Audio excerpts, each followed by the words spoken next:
Cool, thank you, Lauren. So, hi everyone, good morning. So, Assalamualaikum warahmatullahi wabarakatuh. Saya juga dari Indonesia, by the way. But I'm going to be talking in English as easily as possible. My name is Himawan. You can call me him or Mawan. Currently, I am a UX writer and content strategist at one of Indonesian unicorns. So I have quite a few experiences, 3 years being in a copywriting and being a content writer as well. So right now I'm transitioning and going more insight into the field of UX and UI writing specifically. So my presentation today is titled "The Pharaoh on the Pyramid," and I'm going to talk more about the secret formula to building a powerful website through words. So why Pharaoh on the pyramid? That might, some of you guys might be wondering why I'm choosing pyramid and Pharaoh as my presentation title. So actually, this one started when I was working as a copywriter back in a point of sales company in Indonesia. And one of my seniors asked me to create this website for the company. And I had no clue. I did not know how to create a very powerful website that convert and that attract people to, finally transact, right? So I asked him, so how should I make a website? And then he gave me an analogy. He gave me an illustration that I should think of a website as a pyramid. And then my first thought was, you mean as a pyramid, as in an Egyptian pyramid? Or is that a kind of a different kind of pyramid? And then he said, oh yeah, Egyptian pyramid. Okay, so my mind was directly associated to the Pharaoh because, I love, ancient traditions and ancient cultures and so on. So my mind went very quickly to the pharaohs. And then I said, so I still could not, associate the relationship between the pyramid and the website, right? So I asked him, so do you think pharaohs are for the kings and queens, right, that resided inside the pyramid? And then he said, oh, because those pharaohs are the kings and queens, then your website by the end of the audience or your potential buyers going into your website, and by the end of it, you have to make them feel like the king. You have to make them feel that they are being served by you, right? So that's pretty much the context why finally the title of the presentation is this one, right? So then the discussion went on, and then I asked him, how do I make them feel like they're kings or queens? And then he told me about the basic human instincts to be told stories, right? So he said, as humans, we like to be told stories. One of the examples that I probably can use is if you're watching a movie, then we can see that from the beginning, there is an introduction, there is this particular characters, how many characters there are, what are the relationship between those characters, and finally reaching up to the point where it meets the crisis, right? The crisis is where everything is unfolding, everything happens at its peak, the tension is high because there's surprise element, right? And our website, he said, has to have all of that components, right? So I'm going to tell you, give you an example of one of my favorite movies. And I think this is, I think, quite popular because it also won the Best Picture for Oscars last year, right? So Parasite.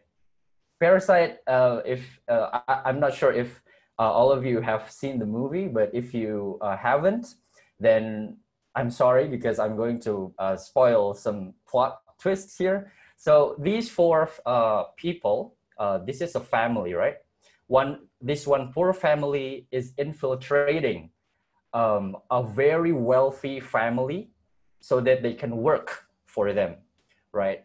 Well, it turns out that in the middle of the movie, we can see that there is another poor family living in the basement of the wealthy family's house.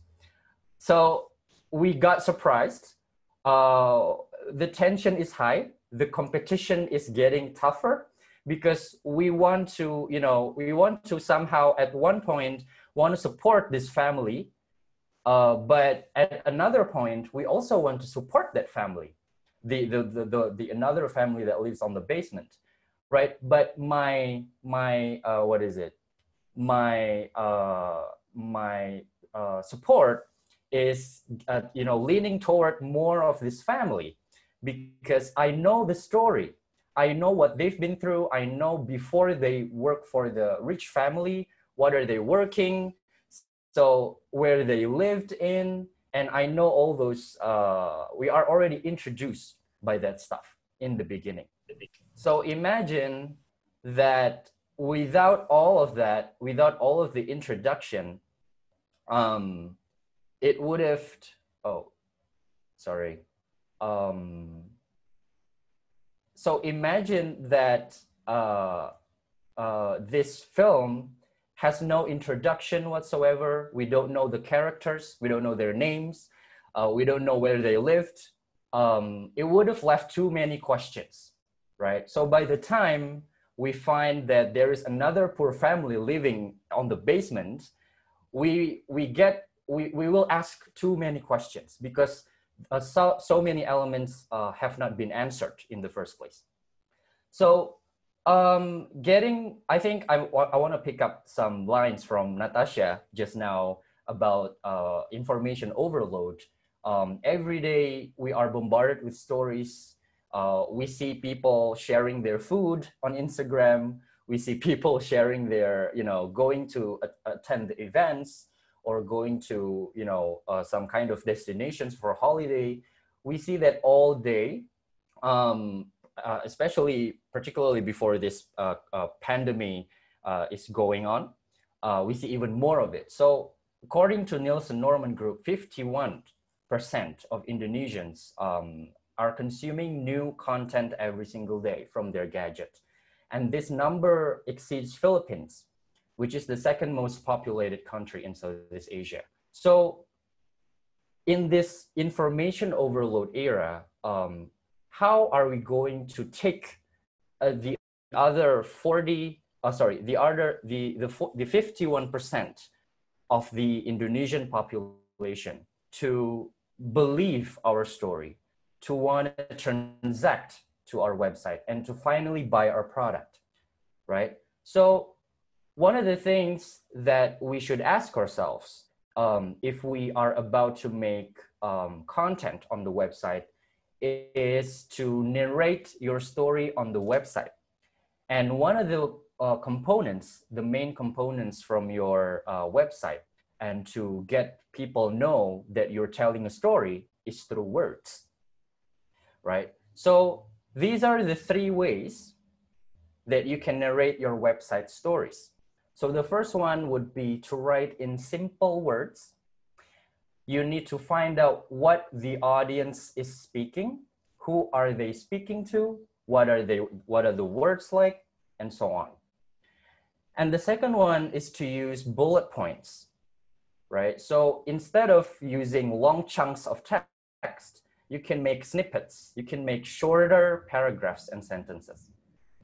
And the last one is to create captivating headlines. You need to use power words that attract the users for the first time when they're scanning your website. Okay, so let's go to the first one, which is writing in simple words. What does it mean? So again, I'm taking a source from Nielsen Norman. So Nielsen Norman said that plain language, the words that we use in a very simple language, will remove any barrier and any hindrance between you as the website owners or the content creators and your reader or your potential buyer. So by having those barriers removed, we can, these are the three things that we want to aim. So the first one is competition. It will increase your level of competitiveness between your competitors. And then the second one is to elevate the conversion rate. And the last one is to gain their trust, which is their loyalty. Are they going to come back to your website to find the same information and not to look for another website saying the same thing? So these are the three things, the three benefits of having plain language. For example, so by using plain language, we know we have to understand about two components, which is the first one is to know your audience. So let's say that you have two segments of your audience, right? So this is your first segment, and then this man says hangout. He uses the word hangout for, you know, going out and having some fun on every Saturday night, right? So, but another segment of your audience, this woman, is using another word for the same meaning. So she says chill instead of hangout, right?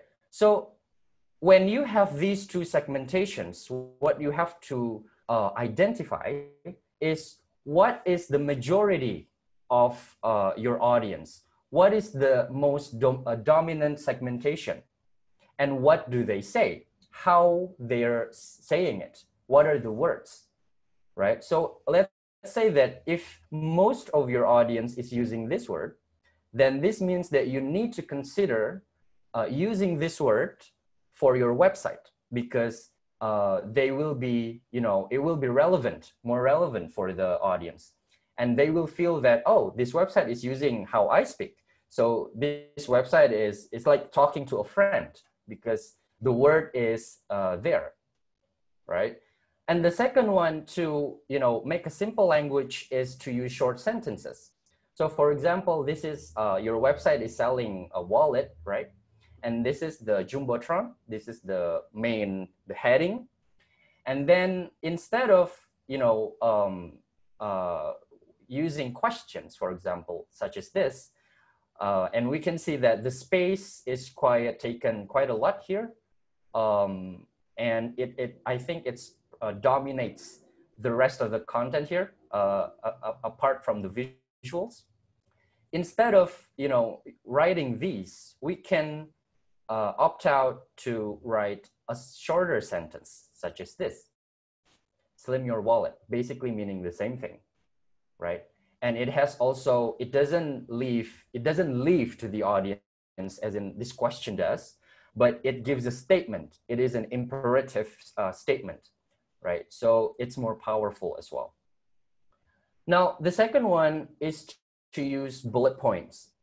Why this is important? Because Hoa, she is the VP of Nielsen Norman Group. She mentions that a few tiny dots attract the eye and can make a complex concept understandable. It is perceived as succinct and high priority content. So let's take a look at these two screens. So I'm taking an example from one of the hosting website, right? So imagine this is one of the, I think, USP that the website has to offer. And the copywriter is treating it as these two long paragraphs, right? Imagine that you compare it to this. So there are three, our eyes are attracted directly to these three bullet points, not only because it is in the form of a bullet point, but also because it has a different color, right? And it gives, it allows the audience not only to choose, it gives the freedom to read whether they want to read only the bullet points and the rest of the paragraph, or they just can read the bullet points and not read the paragraph. So it gives a freedom to the audience what to choose. Okay, so the last element is to write captivating headlines. I'm going to take an example from one of the language learning websites. It's called Mango Languages. So let's say that this is a similar section where the website, is introducing the USP or the selling propositions for the website. It says that lots of languages, and another section is saying it's super easy with an exclamation mark, right? So instead of going and using these words, we can say very explicitly, we can state the numbers. So when you say lots or many languages, it is quite abstract. We don't know how many exactly. So instead of going quite, abstract such as this one, we can choose to state the number, give or take. And, instead of going another abstract section by saying it's super easy, we can use what is really this section about. So yeah, this is my note. Lots of languages. My question would be how many exactly? And it's super easy. What is super easy? Is it the registration process that is super easy? Is it the payment process perhaps? Or maybe is it the whole, language learning process? It's not stated here. So we can, change that by giving expectations, front loading with strong keywords, and by using only essential words, right? So now let's take a look at the pyramid that my senior, mentioned earlier. So he introduced me to the concept of the inverted pyramid by Nielsen Norman. So what is this pyramid is actually about? Is actually in journalism, this is the pyramid that most of the writing, principles had to adhere to. So he is, seeing a website in a form of an inverted pyramid such as this. So imagine that this is the first part of the website. And as you scroll down, the level of information will become slightly different. So the first part, the first third part of the pyramid is something that the audience have to know. It's the level of importance is high. And the second part is need to know. It becomes less prioritized. And the second one is nice to know. And if we already have these information on our website, and it is the challenge, the biggest challenge of a website maker or a website creator, by the time that the audience reaches this point, they have to feel like they're being served, right? We cannot make the audience feel like a king or being served on this section. It would be too soon. Or even this one. So we cannot make them feel like someone that we very respect by only reading the first part of the website, because it would be too dangerous. It's too far, too soon and too far, right? So let's break them down. So the first one, this have to know part, you have to include the generic information about your product or your brand, but you also have to make sure that it has a ring to it. You have to make sure that people remember that, that information. It could be a tagline, it could be a one punch line, it could be a pickup line, it could be one sentence perhaps, and it should be the top of mind moment. So whenever our potential buyers or our audience is trying to find another information with the same content, they're not looking for another website. they're looking at our website, right? So the second one is need to know. This is the part where you can tell your helpful key takeaways. What are your selling propositions? What are your differences? What makes you unique and stand out, right? And the last one would be the last part, which is to define the aha moment.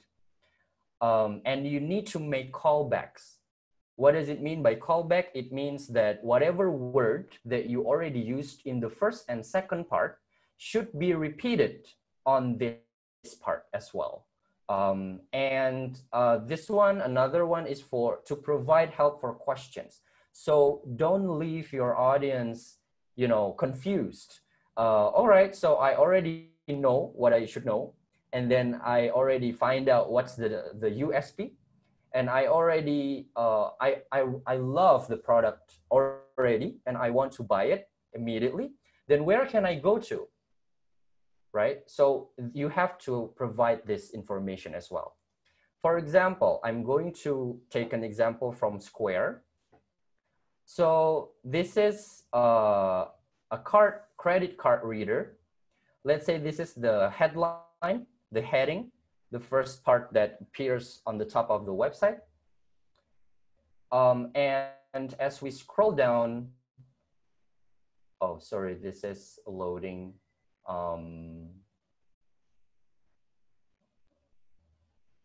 Hang on, guys. Please bear with me. I don't know if it's my connection or, all right. So, all right, I think I'm just gonna skip it to the next slide because basically talking about the same thing. Right, yeah, so I'm going... Just a quick reminder here you have about 10 more minutes to wrap things up. I think you have about 5 or 4 slides left, correct? Yeah, correct. Right, okay, thank you. So if you could wrap things up ASAP, that'd be great. Thank you. Sure. Yeah, so this, the have to know part is the Jumbotron. The need to know part is the USP. And the last one, which is nice to know, is the CTA, the final CTA, and the help for questions if there's any confusion or anything. So key takeaways. What you should remember is that your website is your story. You make sure that it's not only heard, but also passed down to more people so that more people can talk more about your website and your brand. And you can do this by 3 things. The first one is to write with simple words, using bullet points, and creating captivating headlines. So I think that's all. Thank you for listening. Back to you, Lauren. Thank you. Thanks, Himawan. I'm so sorry to rush you towards the end there. That's okay. That's all right. But thank you so much for a clear and concise presentation. I think you made it so easy for us to understand, especially because you used a lot of storytelling. And it's just very, very easy to understand. It's a no-brainer at this point. So thank you so much, you guys. If you enjoyed Himawan's presentation, let's give him a virtual round of applause right now in the chat box. Thank you so much. I hope you have a great day and a great week. So I will see you soon. See you soon, Lauren. Thank you for having me. All right, super cool. Bye. Exabytes. Grow your business online.